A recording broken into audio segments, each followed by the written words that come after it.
Hi, and welcome back. Another episode of the 8-Bit Retro Refix. This is part 2 of the Commodore 64 repairs. As you can see at the top, that's the one with the CIA disk controller, as you can see from part 1 video. If you've not watched that, I'll add a link in the description back to part 1 so you can click on that to watch it first if you want. And the middle one you can see there, we put the dead test cartridge in, and it come up with U11 and U10 as being faulty. We swapped out them memory chips and we've still got that's faulty. The bottom one down here we have not looked at yet. I've just pulled it out of its casing, although it does have a black screen. Thankfully on this one, if we look, we've got socketed chip, socketed chip, socketed chip. So we can start by swapping them three out and see whether this one comes back to life. We know this one works, it's just got the memory issues, so we know this is working, the SID's okay, and the CPU's okay, so we could potentially just swap them from that board and put them in here and see if this one wakes up. And if it does, great. If it doesn't, fair enough. Potentially we may be able to swap one out. So in effect, what I'm doing at the moment is I'm just trying to make good ones out of each other, and then whatever's left, we can address them at a later date, or maybe leave it as a spares board depending on how much that we've taken off the boards. But I would like to get them all working. It's not something I like to put into spares boards. I prefer to have these guys back up and running, as we all would. So what I'm going to do first is I'm just going to take this one over to where I normally check the Commodore 64s, plug it in with the dead test cartridge and the harness, and let's see what this one actually does, because we've not checked this one yet. As I said, we checked them other two, didn't we, on the part 1 video. Jay off Facebook has sent me a few bits and pieces over. Let's put this down, we'll have a look, see what these are. This is a character ROM, so we can change that. It gives you the VIC-20 characters, it gives it a lot sharper, cleaner look, according to Jay. This is the ClearVideo128 that we're going to be installing instead of the RF box, and we'll see how that goes. There's a couple of other bits and things in here that Jay sent us across. I've got a CPM board that he's kindly soldered this substitute for a 74LS12 on there for me. We've got a smaller little CPM board, and we've got a micro keyboard that we can build up. I believe this is for the VIC-20. I think Jay said that's what that was for. But we'll have a look into these items a little bit later on. The main things that I want to do today is put the ClearView in, pull this out of here, let me have a look.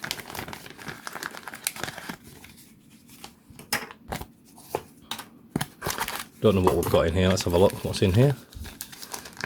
Oh yeah, some little bits and pieces for us to install. So yeah, so this is the ClearView video.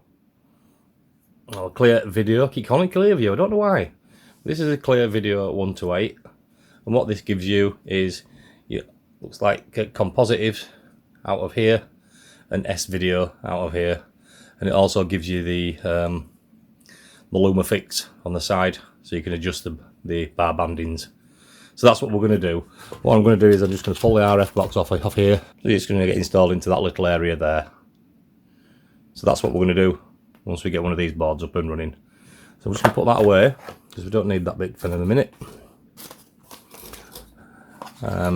This is the character ROM, which is going to be getting installed in there. Jay did send me a letter. He's got quite a few things on the back of this.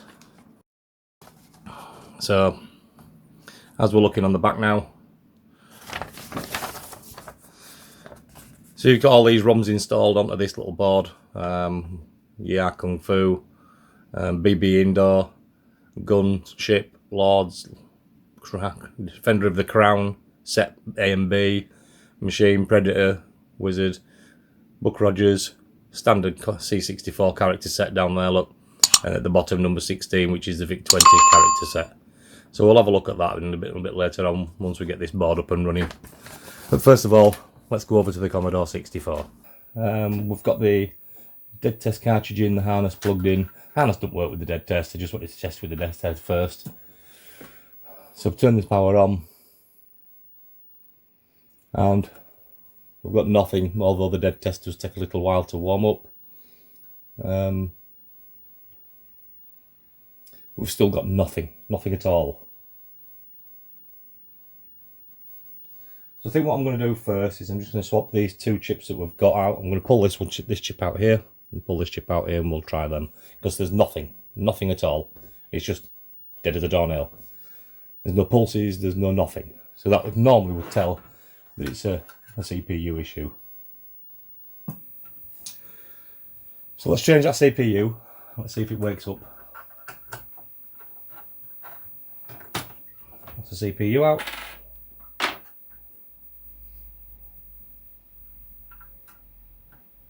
So the CPU in, which is in, shaz in, and let's flick the switch.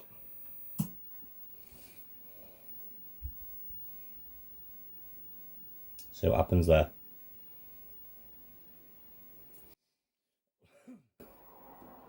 So it's doing exactly the same thing there. So what I'm going to do is just try and swap that VIC chip now. And let's see if we can get anything out of there. Obviously, if the VIC's not putting any signal out, we're never going to see out on the screen. So yeah, so we'll just do that now. Let's see if that turns on. No. But I've got exactly the same as what we had on the other one.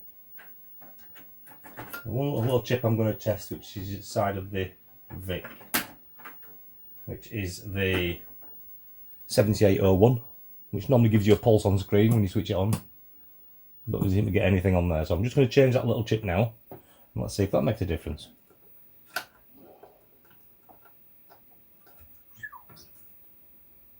Wow. That RAM feels very hot. I'm just going to lift that out, pop that one in, see if that makes a difference.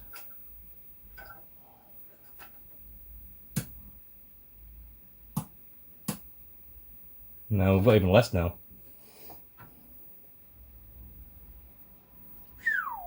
Wow, them RAM chips are getting red hot. We've got a short somewhere on that system.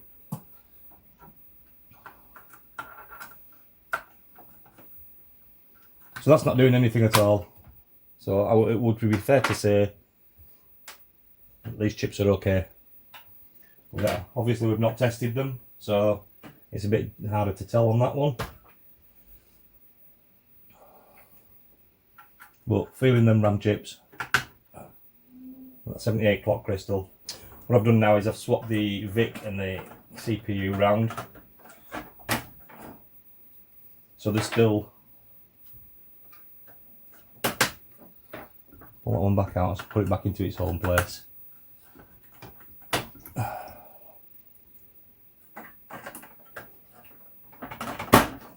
So them chips are back in the original spots now. So we know that this other board, it had a couple of dodgy RAMs on it. So that's pretty much the end of that.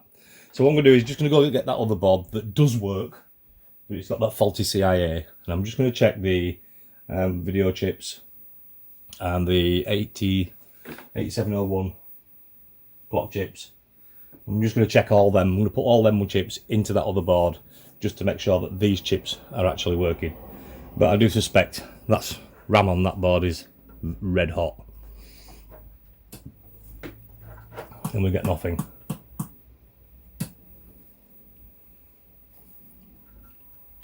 Apart from the two RAM chips that's getting overheating now. Yeah, especially the left one. The right one's not too bad, but the left one is definitely very, very, very. These two RAM chips down here, I also would suspect.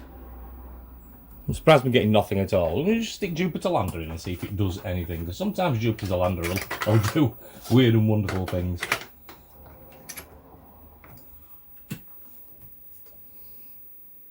Nah, we've got nothing. Right, let's just get it out of the board.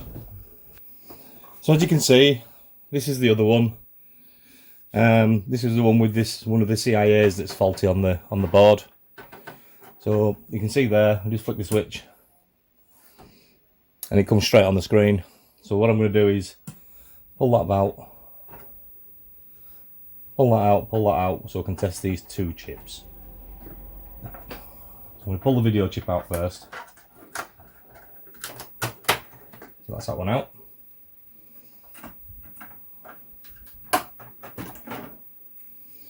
Put that one in. I suspect it'll be fine.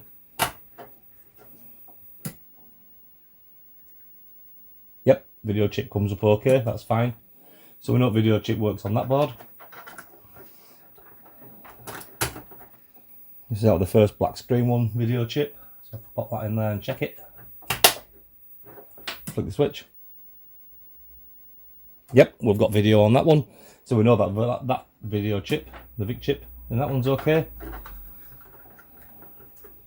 So I'm going to put that one back in there. Flick the switch, make sure it works. Yep, it does. So pull this little 8701 out, clock chip. Yep, carefully, like there.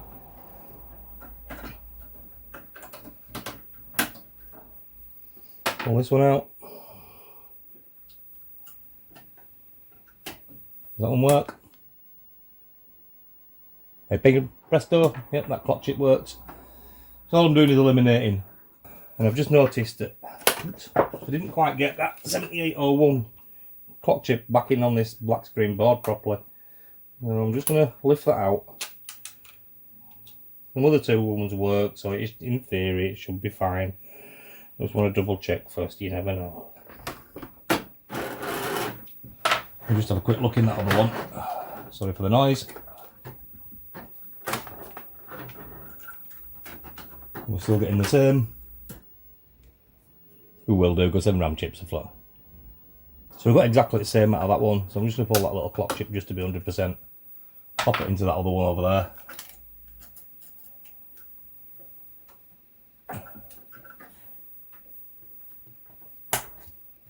And we'll see if that fires up. Yep, which it does. So we know all the chips that's socketed are all okay. So I would suggest that this one that we've got the dead test harness on, it's got RAM chips that's got issues with them. Same as the other board, to be honest, that will giving us RAM chips issues as well. So what I'm going to do now is I'm going to pull out the one that we've already butchered on the RAMs. I'm going to pull out the CIA. I believe the CIA that controls most of it is this one. That controls most of the keyboard and joystick ports inputs, and I'm fairly sure this one over this left hand side controls the sort of cassette data inputs and some RAM issue, some RAM. So I'm going to pull one of these boards out. I need to take that out of there and put a 40 pin socket in it. Once we've got that socket in, I'll pull one of these CIA chips out of this board and we'll test them. So I'm just going to do that now, and then I'll be right back as soon as I've pulled them out and I've got that 40 pin socket into that CIA one over there. We know that works. Right, so I'm back now. I've re-socketed the CIA on this side here and changed the socket. Put a new socket in, should I say, and change the CIA chip. The other one at the side is the character ROM, which we're going to take a look at in a minute. But I'm just going to run the dead test cartridge over this now, and let's see if it's all okay. Not the dead test, but it's the diagram. So I'll just flick that on and see if it still works. And the CIA timings look okay. 0 page, stack page, screen RAM, screen test 1, screen 2. PLA test good. It's just testing on the colour RAM now.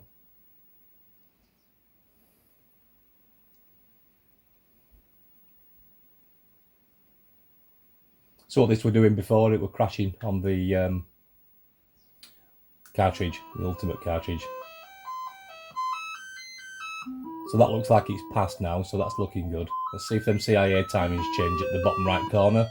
Did you see AM PM when this SID finishes? Should be very shortly. So apparently we've got U2 bad.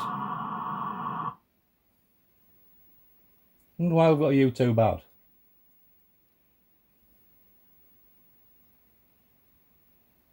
And the U2 is still showing us that CIA chip that's bad.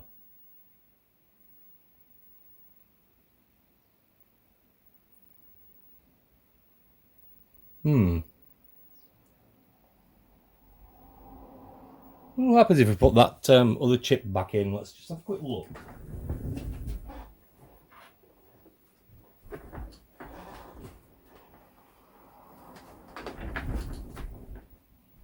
I'm just going to put a little cross on this one just for a minute, just so we know this is the one we took out. So if it's a cross, normally we put crosses in because they're bad, don't we? Do you know what I mean?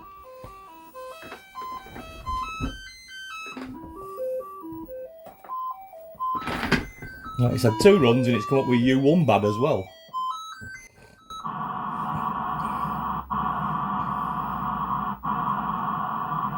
So second run it's telling me U1's bad. It could be on the cartridge tester port. So what I'm going to do is just, before I do anything, I'm just going to pull that off. Let's take this diag out. So you don't always trust the connections sometimes on these diag harnesses. So I'm just going to pull that off.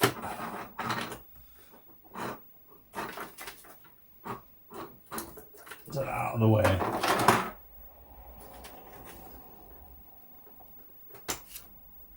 Take all the test stuff off it. I'm just going to go get the ultimate cartridge and let's see if that makes a difference.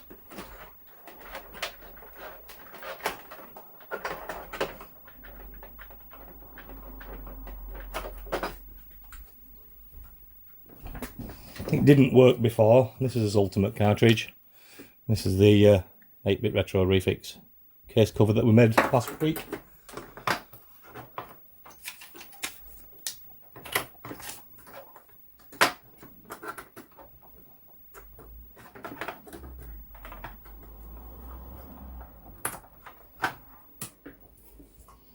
See if that comes on. Yep, it come up. So let's plug a keyboard in so we can control that ultimate cartridge and see if it works. So don't always believe that diag. So there you go, press F1. That did a reset, did it? Memory configuration. So I'm going to press center thing. Let's see if we can load a game. No, keyboards. It did this before, did this one I think.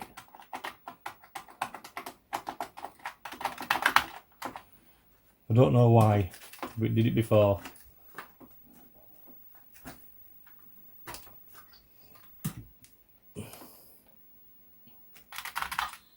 Well, let's go back to F3 don't work. Oh, I've got caps lock on, that's why. That might be why.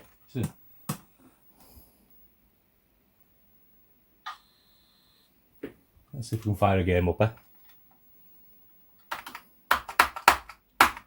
Enter button's very stiff.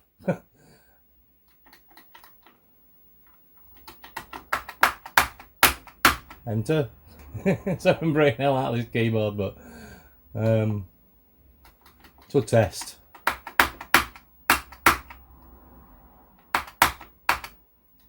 Just, oh, really?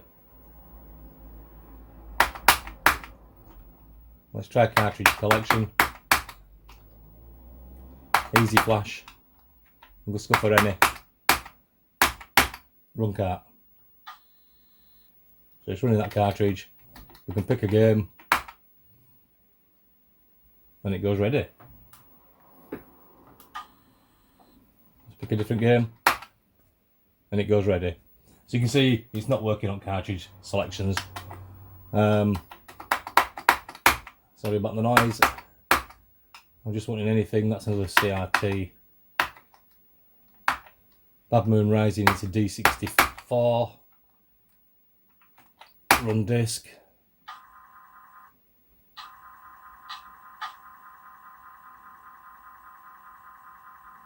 So the disc side of things seems to be loading there, where before it was the it wouldn't load the discs. It was just locking up on the disc. This time it's locking up on the cartridge. So I'm just wondering whether that other CIA is gone as well, and you know. So I think what I'm going to do is pull that other CIA out. The other one that's the side of the keyboard controller. And we'll give that one a try. See if that cures the cartridge. It could be the cartridge is done through that one and the other's done through it. You know, it's sharing two CIAs, two lots of stuff.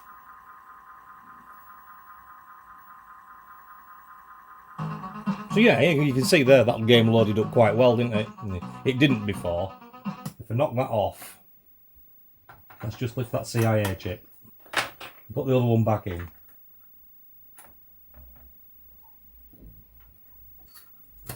So that's the original CIA that we took out.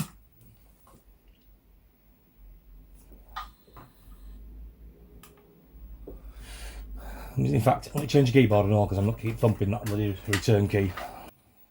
So let's just test. What's going on there? Yeah. Looks like keyboard controller, doesn't it? Well, it's going into clock settings and it shouldn't be in clock settings. I'm trying to go down on keyboard. I'm pressing it once and it's jumping straight back up, look. I can't go down anymore. And it's just screwing about. So it's completely changed how I control the Ultimate just by putting the original CIA back in there. So it does strongly make me believe that it's the other CIA that's faulty as well. So I'm going to go over there and I'm going to swap that CIA, the one that's next to the keyboard controller, and then we will come back and see if that cartridge is loading again, and then we may be able to get on with the ClearView. Keep calling that the ClearVideo128. Let's just put that CIA back in because it doesn't need to come out here again anymore.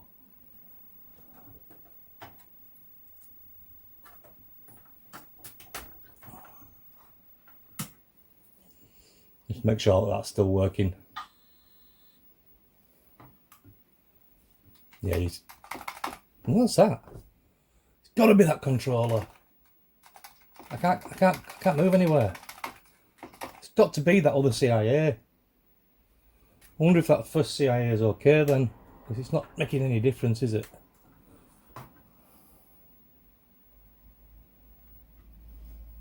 Very, very, very, very strange. Let's see if... Let's put the diag back in. We know it's going to fail on something. No, I won't bother. Not going to bother. I'm going to pull that other CIA out, take it off that other board, and we're going to put it into this board. And then we'll come back and have another look. So that's another 40-pin socket and another 2 CIA chips to desolder.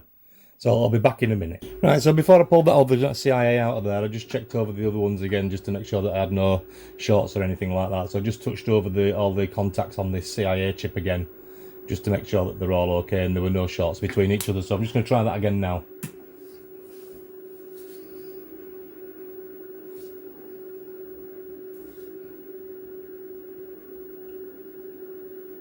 I know the screen looks a bit washed out, but I've turned colour down to stop it from flickering for you.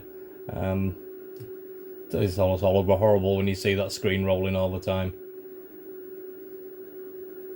So just going through screen RAM test now. Done the PLA test again, colour RAM's done. Just going to go through and check the CIAs now. We've got 20 at the bottom, 20 seconds AM, both of them. Timings look okay. Except port, controller port, everything's hunky-dory. So I mean, CIA chips have changed down the bottom now, they're 37 each. SID's firing through there. So that's working. So what I'm going to do off camera now is just check these other 2 SIDs out of these 2 boards to make sure the SIDs are working okay. So that's another chip that's gone out of the way. So we now know that that chip's good. We know that the SID's good. We know that CIA is good. We don't need to take that out. I nearly took it out. Kernel ROM's good. RAM's good. Custom chip's good. Processor's good. So that's a good board, is that now? As I said, I'm just going to check them SID chips out, and then I'm going to take off the RF box, and we'll start to install the ClearVideo128 into there, and let's see if we can get any better.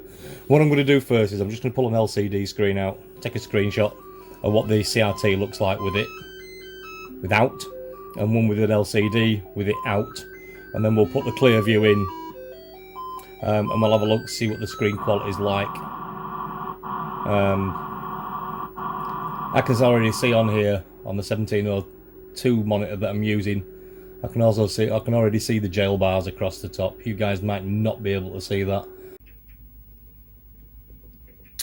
So here we are with the ClearVideo128 installed. I've had to give it a 9V feed to the bottom there. I've given it some mounting supports and we're all plugged in.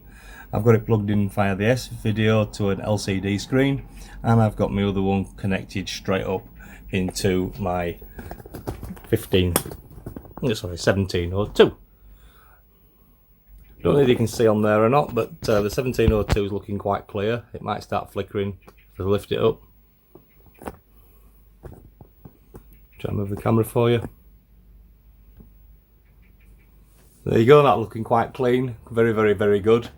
We did have some slight jail bars. You can see some slight markings, some slight artifacts, but that's just between the camera and the TV itself for the refresh rate. So I'm just going to move you back now to have a look at the LCD. And you can see that's very cleaner. Very, very clear. I didn't have to do much. There were a couple of little bit of twiddling around on the pots to try and adjust it a little bit better.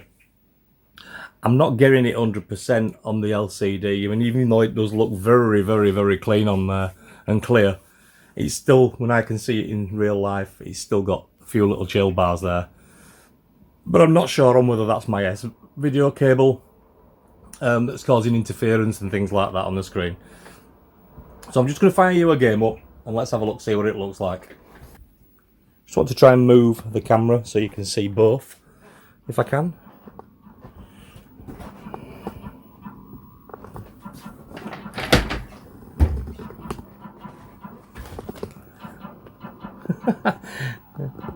It's not going to be possible, I don't think.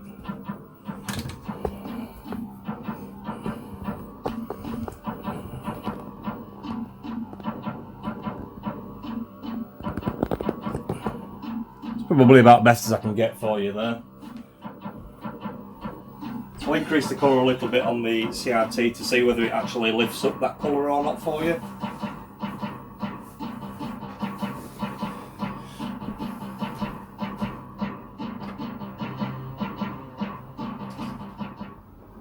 We'll just skip past that part.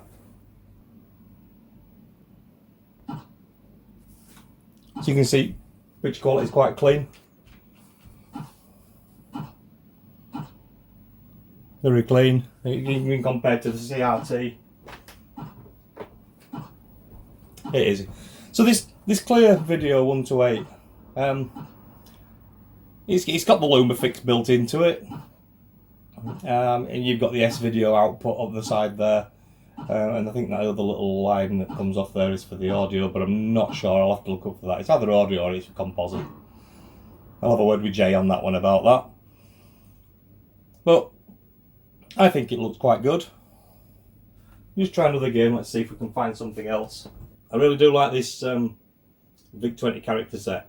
It really sets it off, Jay. There's something about that VIC-20 character set that just cleans it all up really, really nice. So I'm in the Ultimate cartridge. I'm going to go pick a game. Donkey Kong.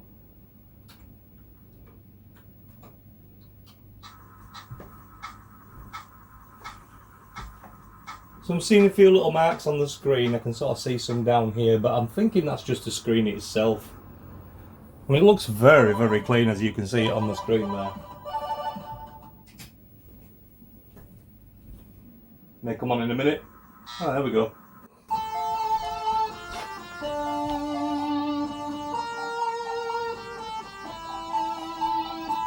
I'm just going to bring you back to the main screen.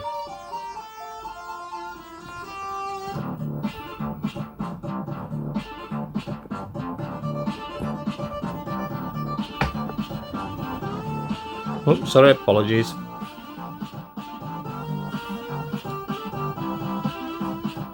So you can see that's very, very, very, very clean.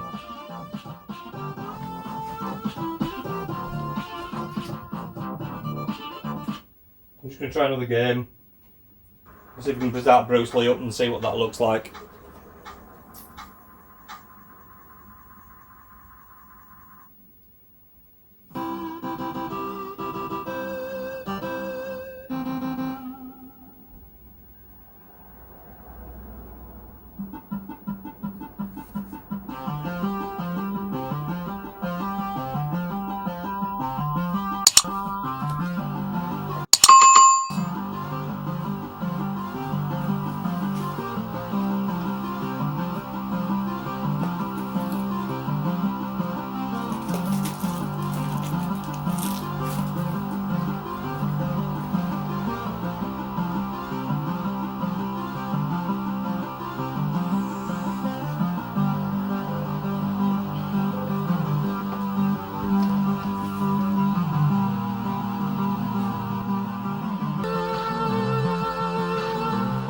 So you can see there, that's the character set that we've installed.